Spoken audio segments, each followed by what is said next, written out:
Welcome in, y'all. Another edition of Right on Rangers Live, coming to you a little earlier than usual after the Rangers finish up a day game, finish up their series in Philadelphia. Rangers take the loss today, 5-2. Deja vu from Tuesday, a familiar score. Of course, the Rangers dropped Tuesday game to the same score. So we're going to break down everything here for you in a second before the Rangers start their series with the Minnesota Twins here tomorrow. So, quick turnaround for the Rangers after a rough series in Philadelphia. Before we get started, all of y'all that have been watching for a while, you know the drill. But for those of you that are new here at Right on Rangers, we cover everything sports, but we put a little bit of an extra emphasis on all the teams we love from the great state of Texas, including the Rangers and especially the Rangers during baseball season. So, let's get into it. So, Rangers were facing Zach Wheeler today. Zach Wheeler had an ERA in the mid twos. I think it was sitting right around 250 coming into the day. Now, we did preview on the live last night that the Rangers had actually hit Zach Wheeler quite well in the past. There was some guys with some very good numbers against Zach Wheeler. Marcus Simeon was one of them. Corey Seager was one of them, although we did not see Corey Seager today. I shouldn't say that I was surprised that he didn't play, but with Seager's hot streak, hitting 2 home runs in the past 2 days, back-to-back games. Also, with Seager's numbers, I think he was hitting over 350 in his career against Zach Wheeler. I know that they're trying to get Corey Seager some rest days. I absolutely get it. But nevertheless, a little bit surprising to me that Seager sits today in a day where you have him facing a guy where he's got good numbers against, and a game where you're trying to avoid the sweep, you're trying to salvage a win from the series. Little surprised to not see Seager, especially with some off days coming up. If I'm not mistaken, the Rangers have 2 off days next week. Didn't love the off day from Seager today. We've got an off day coming up on Monday. We've got an off day coming up next Thursday, a week from today. So you've got 2 off days coming up in the next week, and you can't go today. Now, I don't know what they've got going, if they've got some scheduled maintenance with Seager. I have no idea what their plan is with Seager. Those are obviously closed door conversations, who knows? But as a fan, outside looking in, it's a little confusing to me why you're giving Seager an off day when you know you have 2 off days coming up next week. So we play Friday, Saturday, Sunday, then we're off on Monday. We play the Diamondbacks Tuesday, Wednesday, then we're off again on Thursday. So you've got 2 off days coming up in the next week. I don't get the Seager bench today. I don't know if there was something else going on, maybe something nagging him, something bothering him. That could be, very well could be. But I really did not like seeing Seager on the bench today, especially with the good numbers against Wheeler. And this is actually going to take me and be a good segue into something else that I want to bring up. So you look at the Rangers' eighth inning. Rangers' eighth inning. Let's go there right now. I'll kind of give you the play-by-play on it. So the Rangers were down 5-2 at that point. Nick Castellanos in the top of the eighth had hit a bomb to left field to make it a 5-2 game. So at that point, it is the eighth inning, top of the eighth, my mistake. And the Rangers get a Dolly walk, and that makes it runners on first and second with 2 outs. Runners on first and second with 2 outs. We're in the top of the eighth inning, just recapping the game here little by little. So, again, top of the eighth, you've got a runner on first, you got a runner on second, and 2 outs. So, you've got an opportunity to tie the game with one swing of the bat. Who would be an ideal candidate off the bench to pinch hit in that scenario? Derek Hill, apparently. But I have no idea why you don't pinch hit Corey Seager after Dolly walks. You had Jankowski coming up, but instead of pinch hitting Jankowski with Seager, you pinch hit with Derek Hill. I get it. It was a lefty on lefty. If you watched the game last night, Corey Seager's home run was off a lefty. And if he's your best hitter, I'm sorry. He needs to be able to hit and do well against anybody out there, lefties or righties. So I know that maybe there's some people out there, well, with the lefty righty matchup, Hill's a righty. I don't care. It's Corey Seager. It's Corey Seager. He just hit a bomb off a lefty last night, Soto, I believe. So yeah, I know Alvarado, probably a little bit better reliever than Soto is, but nevertheless, who would you rather have pinch hitting in that spot, Corey Seager or Derek Hill?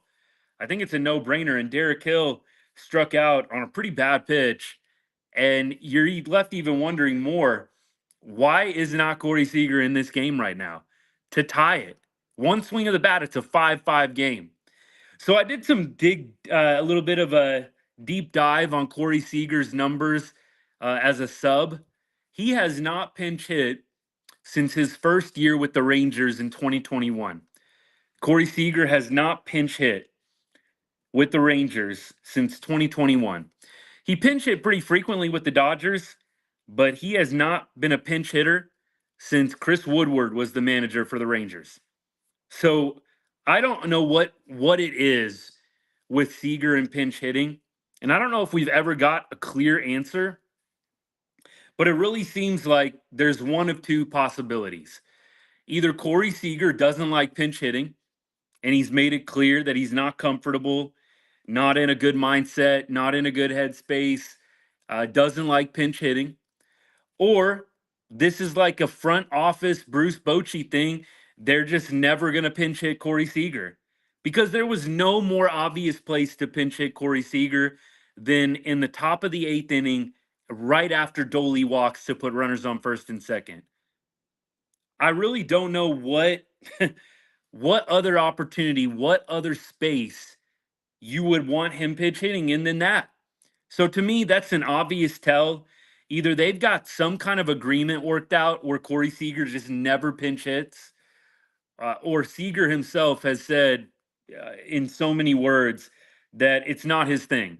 And look, I know that that's oversimplifying him.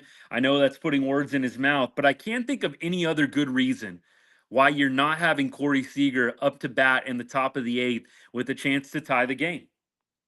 By the way, I'm seeing a bunch of people commenting on YouTube. What's up, guys? Thanks for joining in today. Wish it could be under better circumstances. Rangers, of course, lose today 5-2. We're talking some Texas Rangers baseball. Lose 3 games in Philadelphia. Look, not a lot of shame in it, to be completely honest. The Phillies are right now the best team in baseball, no doubt. So I'm not going to sit here and just rip the Rangers up and down because they lost to the best team in baseball on the road. Now, would it have been nice to get one game in this series? Yes, and I think that that was doable. But there were just some curious decisions in this series by the coaching staff to me. Obviously, there was a lot of bad play out there on the field, and today there was more of that. I I didn't want to lead off with this or put this in my headline, but I joked with my friends during the game. It's like, do the Rangers hate Andrew Heaney? Do they hate him? I mean, they just don't play well when Andrew Heaney is on the mound. Now, of course, we're joking, but not only do they not give him any run support, but it seems like back to back games now, they have a 3-error game. I think that's correct. I think last Friday, yep, because it was the City Connect jersey. Sometimes that's how I bang things in my brain.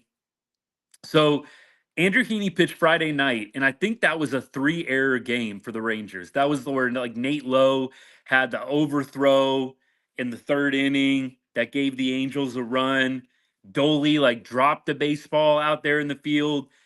So last time Andrew Heaney was out, absolutely no run support Friday night against the Angels.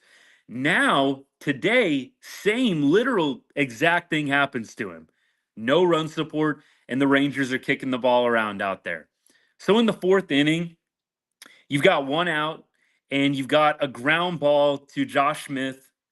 And Josh Smith kind of takes his time with the ground ball, right? Kind of does a little extra shuffle, a little extra crow hop, and then has this weird throw in motion, realizing, oh, shoot, this guy's about to be safe on a routine ground ball. I think it was Whit Merrifield that was up to bat. So Smith does the extra shuffle, does the weird throw, sails it, and now we've got Whit Merrifield on first base. Then I think a base hit followed after that. Right after the base hit, bottom of the order's up, And I think it was Pache just absolutely sends one to left center field track, hits the wall. If you watch the replay, Evan Carter comes in about 3 steps. His first 3 steps are in on a ball that was obliterated to the gap. Left center field, hit the wall, goes down as a triple. Carter did decent to recover on it, but this is all the bottom of the fourth inning when it's still, I believe, a 1-1 ball game. So Andrew Heaney just gets no help with the bats or out there in the field. This is back-to-back games now, no run support, and the defense just completely forgets how to play ball when he's pitching. So that's why I joke. It's like these guys just hate when he is out there on the mound. I don't know how else to explain it. You know that they won't be able to, but that inning was pretty bad. I know Carter doesn't get the error in that spot because he didn't touch the ball, didn't go off his glove, but that, for all intents and purposes, is an error on Evan Carter. A ball that's absolutely smoked in the gap, and you're coming in 3 steps. That doesn't even, that doesn't really make a lot of sense. We all have probably been out there in the outfield before. I know a lot of us have played. It happens, right? It happens. But for me, I don't love that excuse when we're talking about major league ball players. It is going to happen. Errors are going to happen even in the major leagues. And that is what's crazy about baseball, right? You definitely have it happening at all levels. So, look, it is what it is. It's just been happening too much though for the Rangers. And especially in a tight game when the offense is already playing bad, the defense cannot be bad. We have to be able to at least play good defense when the offense is going this terribly. Going back to a couple of comments, let me put this one up. Someone on YouTube, Natalie, says they need to just let Carter play every day and not take him out. They're hindering him. I do agree. I do think Evan Carter needs to play every day. So I think what you're seeing right now with Evan Carter is he's not able to get into a rhythm. And I think that's affecting his defense probably a little bit too. I think a lot of baseball players, they're creatures of habit.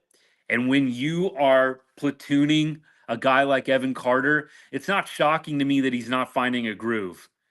It's really, really tough when you make Evan Carter a guy that only starts when righties are on the mound.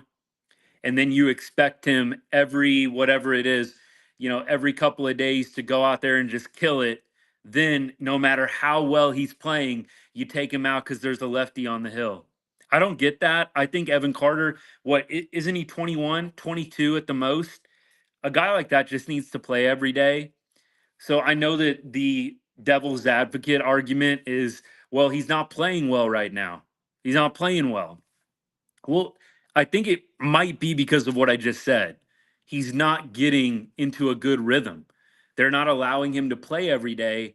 It kind of makes sense that he's not playing well. He's not getting everyday at bats. And some of these guys are used to everyday at bats. Evan Carter in the minor leagues was getting at bats every day.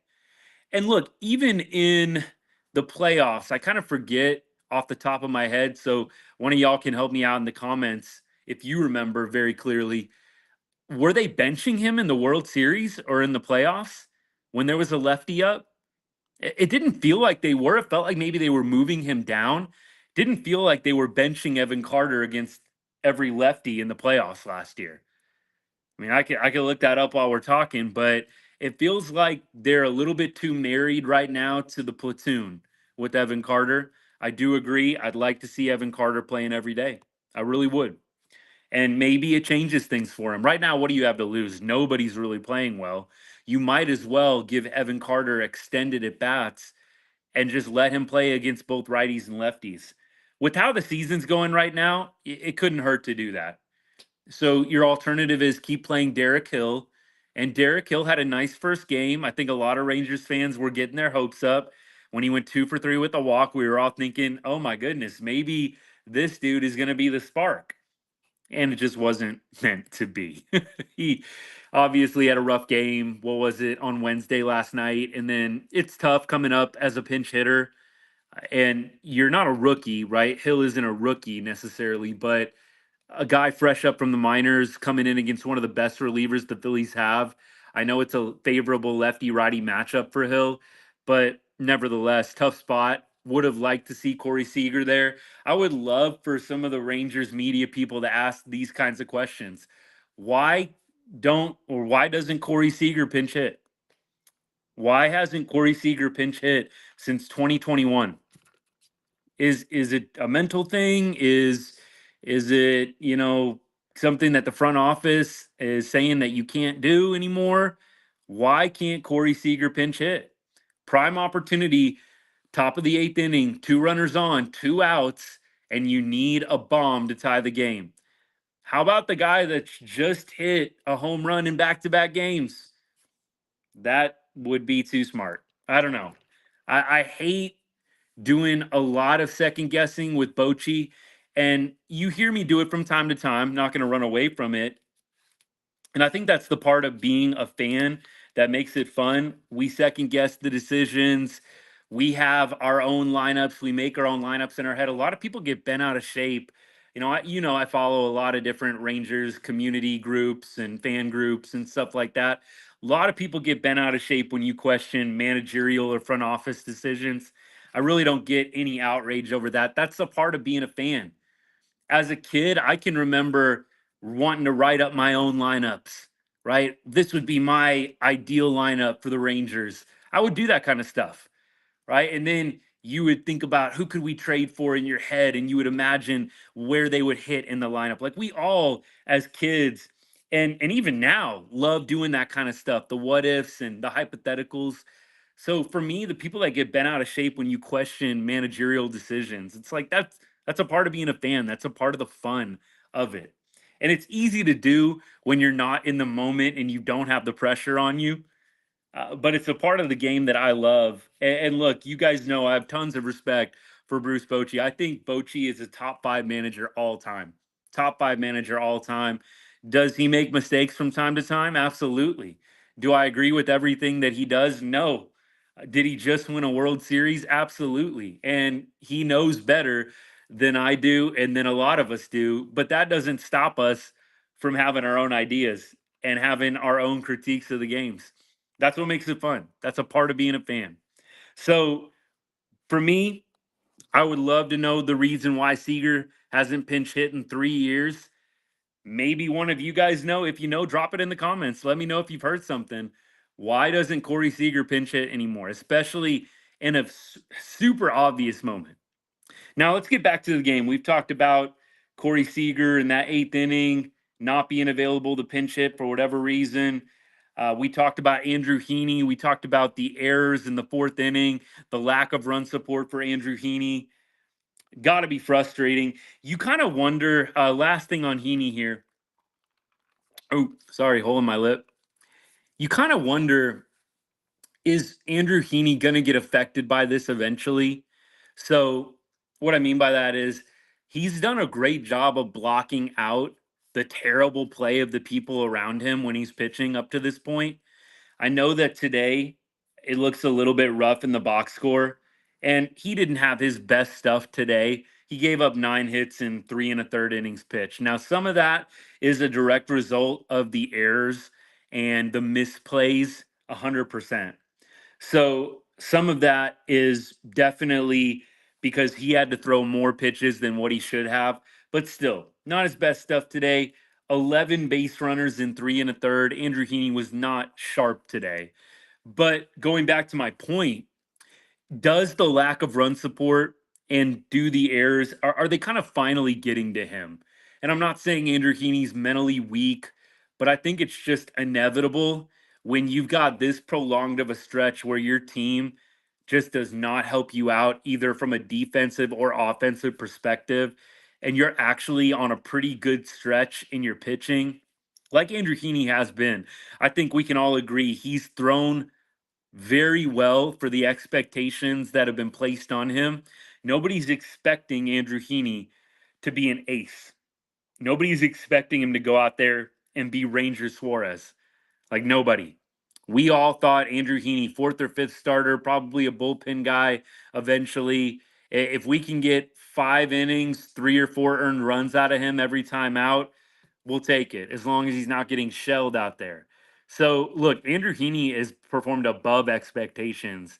And you just kind of wonder if the lack of run support, all the kicking around of the baseball the Rangers have done the past couple of times he's out there, you wonder if it's finally kind of getting to him a little bit. Now, I think he'll bounce back and probably put together a nice start next time out. But I just kind of wonder. I'd imagine Andrew Heaney will probably be back out for the Diamondback series. So we'll do next 3 days in Minnesota. He won't pitch in that Minnesota series. Would probably make sense for him to throw maybe on Wednesday against the Diamondbacks. So we'll see. We'll see how Andrew Heaney does next time out. But it's not going to shock me if he pitches great the next time out. But I am a little bit worried if the Rangers continue to do this when he pitches, if it's going to start affecting him mentally. I can see, and I think he is going to get frustrated out there if this continues. All I can do is draw on my own experience. So, look, I didn't play at any crazy high level. Played in college, played in high school, pitched a little bit. When I did pitch, when guys are making errors, it is frustrating. When you get no run support, it is frustrating. These guys are the best at what they do, and I know that they are the best at blocking things out. And so I think Andrew Heaney is going to be okay. But I do think in game, when things start going awry in terms of no runs and then errors, I think it's tough to stay locked in. And so, what I'm trying to say in a nutshell is the line for Andrew Heaney today. I'm not saying let's completely let him off the hook, but I am saying take it with a grain of salt. The dude was getting no run support, and there were misplays and errors left and right today. It's unfortunate. Feel bad for Heen Dog. Hopefully, the next time out against the Diamondbacks, I'm assuming the Rangers can do better by him. He does not deserve to be 0-6 right now. Isn't that crazy? Andrew Heaney is 0-6. That tells you, and that gives you, I think, a good picture of the Rangers season. Andrew Heaney, a guy who has pitched pretty well out there, is 0-6. Meanwhile, Taijuan Walker, I think, is sporting like close to a 5 ERA for the Phillies, and that dude's undefeated. I think Taijuan Walker has a higher ERA than Andrew Heaney and is undefeated. It's just kind of telling you how each team is going right now. Phillies are killing it. Rangers are doing the opposite of that, getting killed. I really think that this is just one of those bad stretches that eventually is going to come to an end. We had a few of these last year where it just got really frustrating in stretches. I mean, look, even the last weekend of the season last year, think about it, right? That Mariners series, that 4 game set. Yeah, we were able, I think, on that Friday night to secure a playoff spot. Then we lose Saturday, we lose Sunday, and it was some gloom and doom, y'all. I know for me, when we were heading to Tampa Bay, or when they were heading there, and we were all just thinking about how the Mariners had just taken 3 out of 4 from us, and we looked absolutely pathetic. I was not expecting to go down to Tampa Bay and win 2 games in the fashion that we did. So we know that this team can bounce back. I know there's been some people who have commented both on my videos and then, like I said, just kind of around different Rangers fan groups, fan boards, that, somebody needs to hold a players only meeting and, really light it up, light a fire under these guys. And, I just don't think this is a team that's like that. I don't think this is a players only meeting kind of team. This is a team that's just like very well known for no panic, right? There's no situation that's too bad for us to come back from. Let's not get too high or too low. I don't think that this is that kind of team. I think that it used to be like when Beltre was around, Beltre was absolutely a get in your face kind of guy when you weren't doing the right thing. You would watch Beltre in the dugout during games light up Elvis Andrus when he was making dumb plays out there. So I think Beltre used to be that vocal leader for us. When we lost Beltre, there really has never been anyone that's replaced that. You have some guys that lead by example, like Corey Seager even Marcus Simeon. I think maybe Marcus is a slightly more vocal leader. We know Siegs is not Mr. Rah Rah guy out there and getting in people's faces and doing that kind of stuff. We're not saying Siegs is a bad teammate. We're just saying players have their different styles. There's not one that's better than another per se. Let the results on the field be what we think about most, right? But at the same time, I just don't think the Rangers really have anybody like that. Max Scherzer might be the closest thing, but Max is not pitching right now, and it's hard to get up there in front of your teammates and chew people out when you're not pitching. So I don't think Max Scherzer is going to get up there and rip everybody a new one. The dude's not even in the trenches right now, throwing in games and going through it. So maybe it's going to be somebody unexpected. I don't think that a players only meeting where the guys, chew each other out is like going to be the cure for this anyways. Sometimes it works, but how many times have we seen a players only meeting just like not even matter? Right? That's happened a bunch of times. You see ESPN, MLB reports, after the game, they had a players only meeting. And then the team goes out and loses the next day. I mean, players only meetings are not the end all be all. That's all I'm saying. So even if the Rangers did have a guy that was going to call a players only meeting and he was just going to rip into, guys that are not doing what they need to be doing, we all know that there's a lot of times where that does not work anyways. So for me, I'm just taking this as it comes. I'm trying to keep things in perspective. We did just play the best team in baseball on the road. I don't think this is as bad as the Rockies series. I was feeling terrible after that Rockies series, y'all, because that was like the worst team in baseball at the time. Even the Angels series for me hurt more than this one does. I can not like, be happy about or content with, but I can take losing 3 against Philadelphia in Philly, the best team in baseball. I can't accept we're on the road in Colorado getting swept. So for me, this series was always going to be a little bit tough. And the Phillies are a great team and they're playing great baseball right now. They've got a great lineup that's hitting and hitting well right now. So I'm glad that we're getting out of Philadelphia and going to Minnesota. Minnesota is on a similar trajectory right now as we are. So as I look at the standings for that for the Minnesota Twins, they are in third place, still a winning ball club, but the Twins have lost 7 of their last 10. We've lost 8 of our last 10. So I really think that the Rangers have an opportunity, go into Minnesota and win some games, take a page out of the Mavs book, and let's get some wins up there because the Twins are not the Twins that went on that 12-game winning streak. They have been dropping some games. I think that they've won their last 2, but they were in a bad way heading into those 2 games. So I think the Twins are gettable right now. I hope that we can get a couple of wins up there.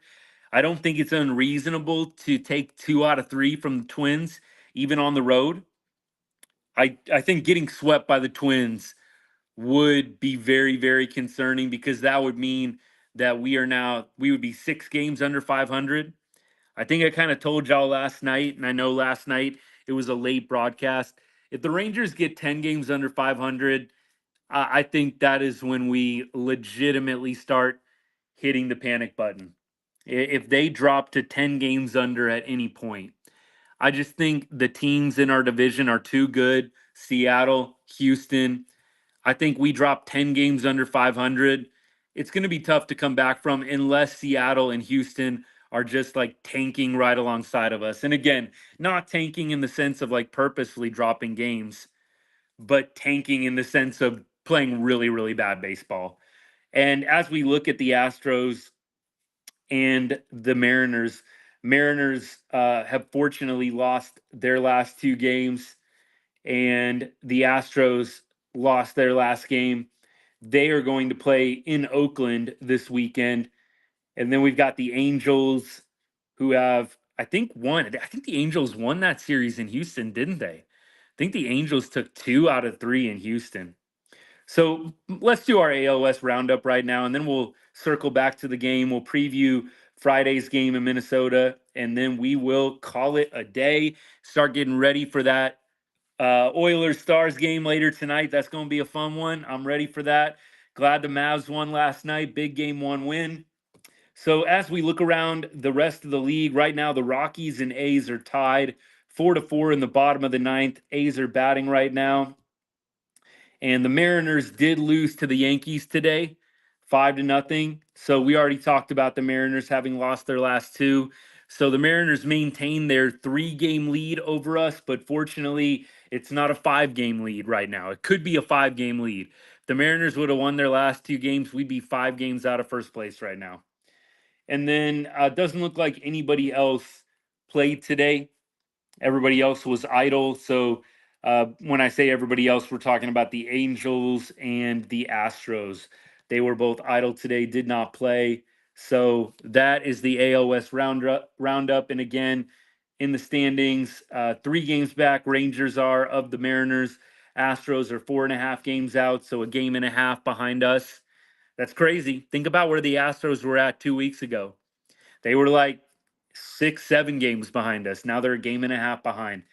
The Angels are 3.5 games back of the Rangers, and the A's are 4 games back of the Rangers. They would gain, I believe, a half game if they were to beat the Rockies today.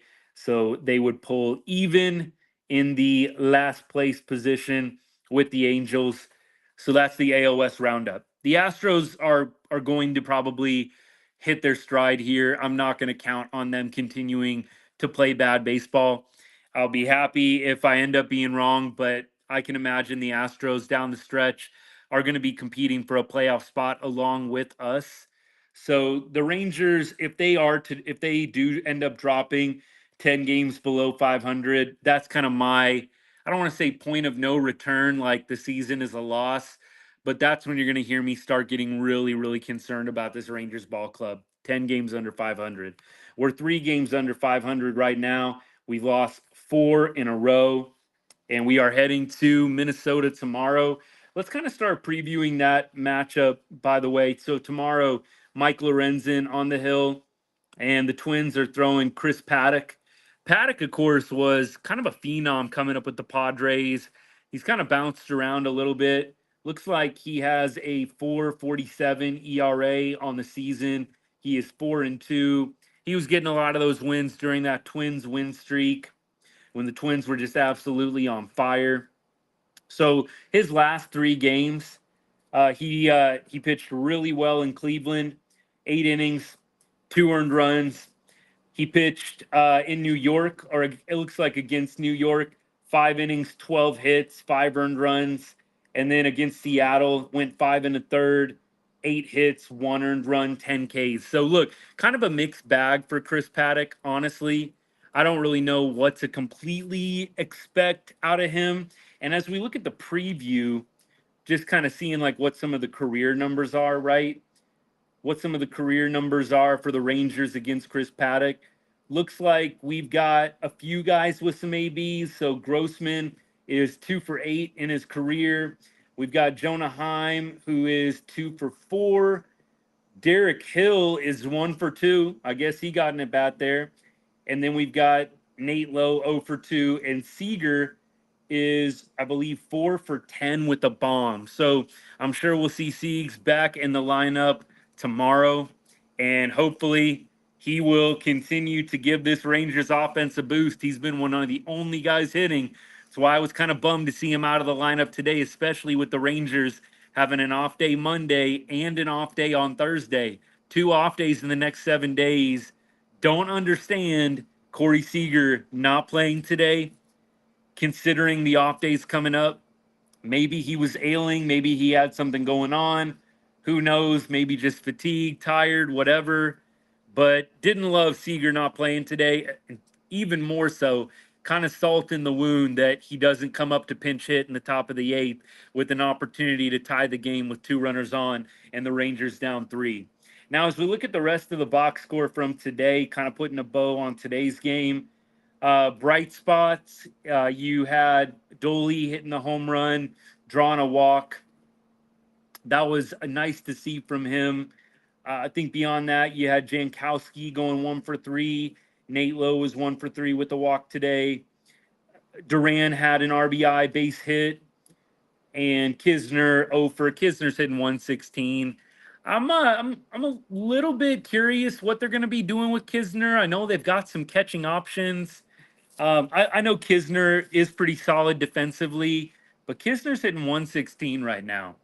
I know the Rangers have Knapp. They've got Huff. I'm a little bit curious to see how long they're going to stick with Kisner and basically just take an offer from him every time he goes out there. I would really like to see the Rangers maybe give a couple other guys some opportunities. I just don't love what I'm seeing from Andrew Kisner offensively right now. The dude's hitting 116 with the 322 OPS. I know that he has a decent glove, but I'd like to see the Rangers give other guys some chances at the catching position. We also had one moment I think that's also worthy of talking about. Bases loaded opportunity. So Marcus Simeon had the bases loaded in I believe it was the 7th inning, the top of the 7th. Really big moment in the game. Jonah Heim had just come in to pinch hit, drew a 4-pitch walk, and we put out a reel and talked about this on the live a few days ago. I think you guys remember me talking about Jonah Heim. I think it was in the 4th inning a couple days ago, doubles. Zeke Duran comes up and just has an absolutely terrible approach. Swings at the first pitch, which was a cutter about a foot inside. Just no awareness up there of the moment. And obviously he grounds out to the third baseman, inning over. Marcus comes up in the top of the 7th right after Jonah Heim walks to load the bases.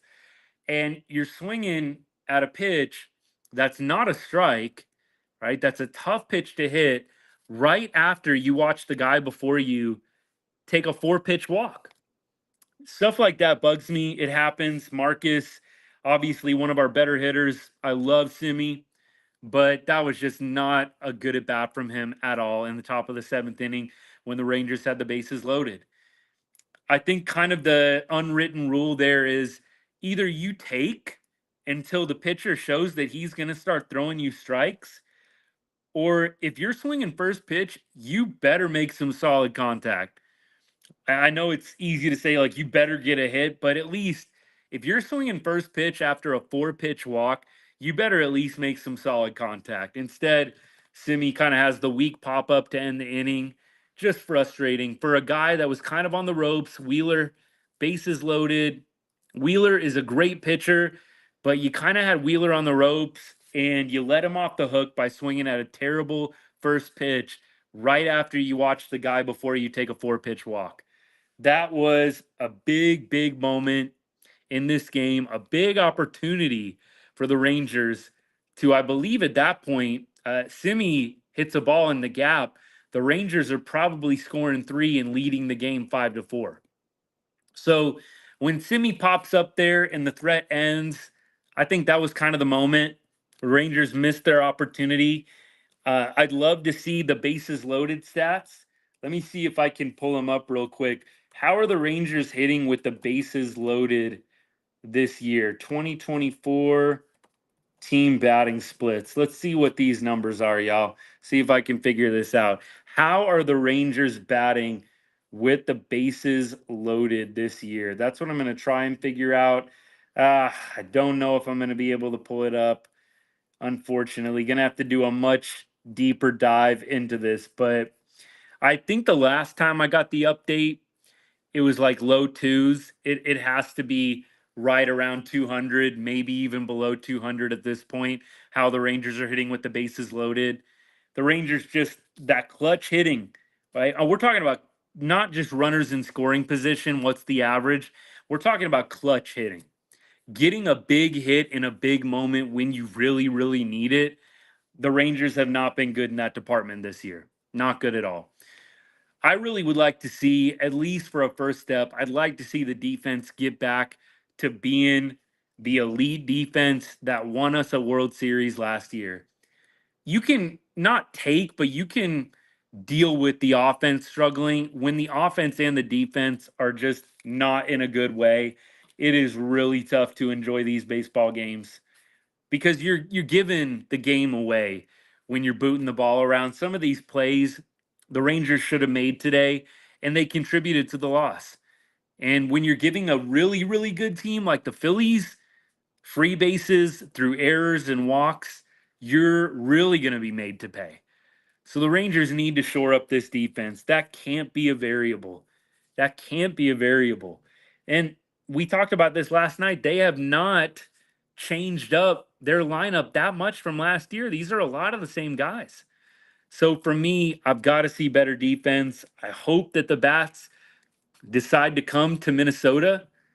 I mean, it feels like the Bats have been left behind. I don't know what what series it was that the Rangers last hit well in. Would you have to go back to the Oakland series? I think we had a 12-run game. It was probably the Oakland series. Somebody might need to hop on a plane back to Oakland, see if the Bats are there. Seriously, y'all. I think it was Oakland. I don't feel like we have had a good hitting series since Oakland. I don't know. Maybe there were a couple of bright spots here and there since then, but it doesn't feel like it. So for tomorrow, again, we already kind of talked about the numbers that the Rangers have against Paddock. Hopefully, Siegs will have a big game today. I actually, in my video today, I made the video last night, didn't obviously know what the starting lineup was going to be. I said Seager was going to hit his third home run in 3 days. I might just go ahead and roll that over into tomorrow. Seager does have a home run in his career off Paddock, hitting 4 for 10 off of him. Good righty lefty matchup there, favorable for Seager. So I think Siegs tomorrow will probably have a good day at the plate, hopefully after being well rested today. On the flip side, Mike Lorenzen has not faced any of these Twins hitters very often. Looks like maybe one game against them, but a lot of looks like a lot of twos and ones and threes in the at bat column. The only guy that has extended at bats against Lorenzen in the Twins lineup is Santana, the first baseman. He actually has 2 home runs off Lorenzen, batting 273 and 11 at bats. Margot 0 for 7. Max Kepler 1 for 3. Looks like Correa is 0 for 3. Buxton 0 for 2. So look, Lorenzen, small sample size. Mike Lorenzen's been pitching really, really well, though. He's another guy that just has not been getting the run support that he deserves. But last three, actually, let's go last 4 starts for Lorenzen. Last 4 starts. He has pitched a total of 25 and a third innings and 9 earned runs. 25 and a third innings, 9 earned runs, and he struck out, it looks like 19 in those 25 innings. So 3.20 ERA in his last 4 starts. Mike Lorenzen's pitched well. He's pitched very well, and the Rangers, again, just have not given him the run support. He is 0-2 in his last 4 starts with a 3.20 ERA. Isn't that crazy? Last 4 starts, 3.20 ERA. Mike Lorenzen is 0-2. Very Andrew Heaney-esque, is it not? That's kind of the story for a lot of the Rangers pitchers right now. So the plan is somebody is going to fly back to Oakland on their way to Minneapolis, check and see if the Rangers bats are still there, grab them, bring them to Minneapolis, and the Rangers are just going to absolutely rake this weekend. That's the plan. And hopefully get some of those good vibes from the Mavs. I think we talked about what a fun weekend that would be if you could pull it off. Fly to Minneapolis, go watch the Mavs play, then go watch the Rangers play. Mavs, of course, game 2, I believe, tomorrow night. Is that right? Game 2 tomorrow night. So that would be a really fun weekend getaway. Go watch a Mavs game. Yep, looks like tomorrow, 5:30, so 7:30 Texas time start.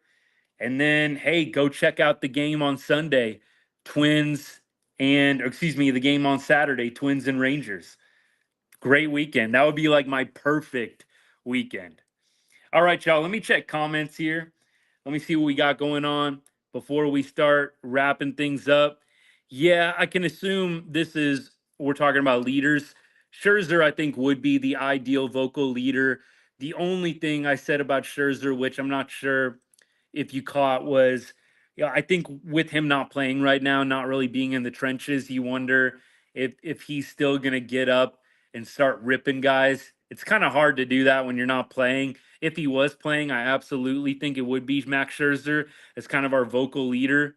But yeah, I don't think that I don't think that he's probably doing that right now. That might rub some guys the wrong way. And obviously, the injuries aren't Scherzer's fault per se. He takes care of himself really well. It just happens. I can't imagine he's lighting guys up from the injured list. Same thing with Josh Young. Even if Josh Young is one of our vocal leaders, with him being hurt right now, not playing, I can't imagine Josh Young going and lighting anybody up at this point either. So it is what it is. It's unfortunate, but the Rangers, as this comment says, are just going to have to ride this roller coaster with guys coming on and off the IL, with the ups and downs of a 162 game season. I think I said we just need to kind of have a reasonable goal. Can the Rangers be right around 500 a month from now? If the Rangers are sitting right around 500 about a month from now, you got to call that a win. And in a month, we'll be getting some guys back. Josh Young will be very close to coming back. It's getting closer to trade deadline. You can imagine the Rangers are probably going to be buyers unless things go really far south here in the next month. If things go really, really far south, you're not going to be able to be a buyer. You're going to have to actually maybe think about being a seller and potentially reload for next year. I hope that doesn't happen. That is the absolute worst case scenario, right? The Rangers totally are terrible the next, like, month or so, and then they have to be sellers at the deadline. Worst case scenario right there. I don't think that's going to happen, but if the Rangers are 500 right around this time, a month from now, I would say they'll probably be in a good position to go out, maybe get a right-handed bat, maybe go get a bullpen guy. Those would be the two moves that I would like to see happen more than anything. Let's go and get a quality right-handed bat, not a Robbie Grossman caliber bat. Let's go get a name, right? Somebody that we all know, not somebody that's a no-namer or is a bench guy that gives you depth. Let's go get a dude that can hit, a right-handed hitter that can hit both righties and lefties. I'd like to see that, even with Josh Young coming back, right? Even with Young coming back, maybe we can go out there, get another right-handed bat that can add to this lineup. That would be super, super ideal. Now, going to our last notes here, and then we're going to call it a day, guys. By the way, appreciate all y'all tuning in today. Thank you for the continued support. You know it means a lot. Tomorrow, have a video out to you guys probably at some point in the afternoon. I believe the start time tomorrow is in the evening. Kind of a weird start time. I think they moved it to like a 6 o'clock start Central Time because of the Mavs game. So it'll be a little bit of a weird start, but we'll go live after the game tomorrow. Maybe we'll try and even go live during some of the last innings. That would be the plan. And I really, really hope that it's coming on the heels of a Rangers win. I really hope that tomorrow when we pop on, whether it's during or after the game, we're in good spirits after a Rangers victory. That would be the plan. Yeah, last little bit of comments here. I could see, maybe something like this working. You got to think, like, I know Marcus Simeon got up because he was celebrating like 10 years of service in the league. I know he got up and kind of gave a little speech before one of the games a couple days ago. I think that they probably have received some kind of speech like this, something motivational. Guys, come on, keep your head up. That's kind of how the Rangers are just in general. They don't get too high, too low. They're not ripping each other behind closed doors. And I think that's a big reason why they won the World Series last year, by the way. But I think that at this point, it does feel concerning what's going on right now. It feels like they need something, some kind of shot in the arm. I don't know if it's going to be a speech that gets through to them. I think it needs to be an acquisition of a player, a right-handed bat, a bullpen guy.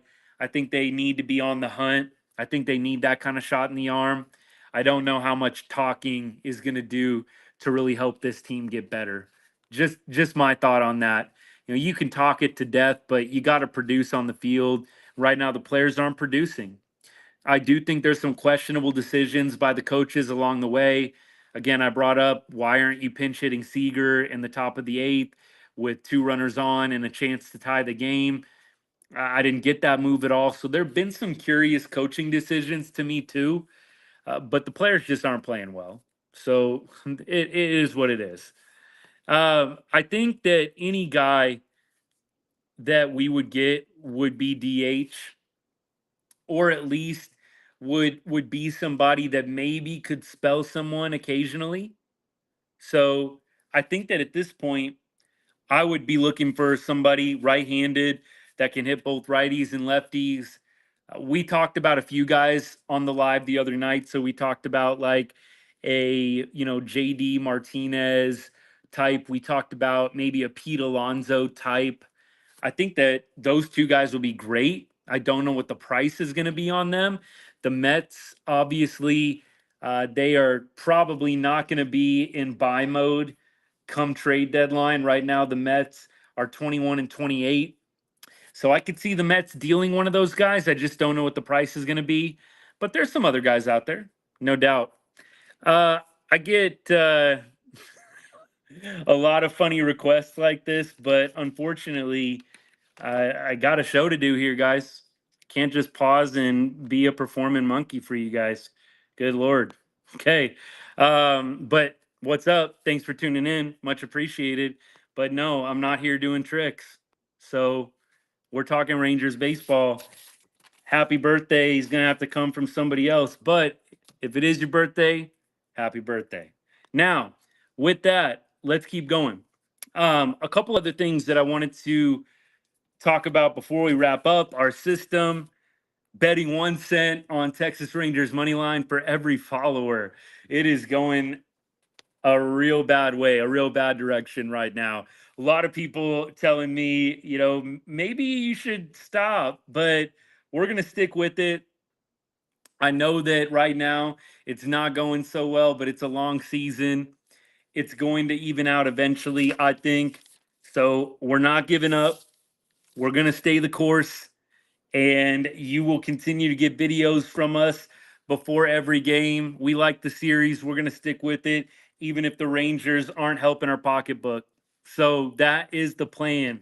And right now, guys, I think we're going to close things up unless there's any other comments. But you guys know I appreciate all of y'all being here, watching along, liking, sharing, following, all that good stuff.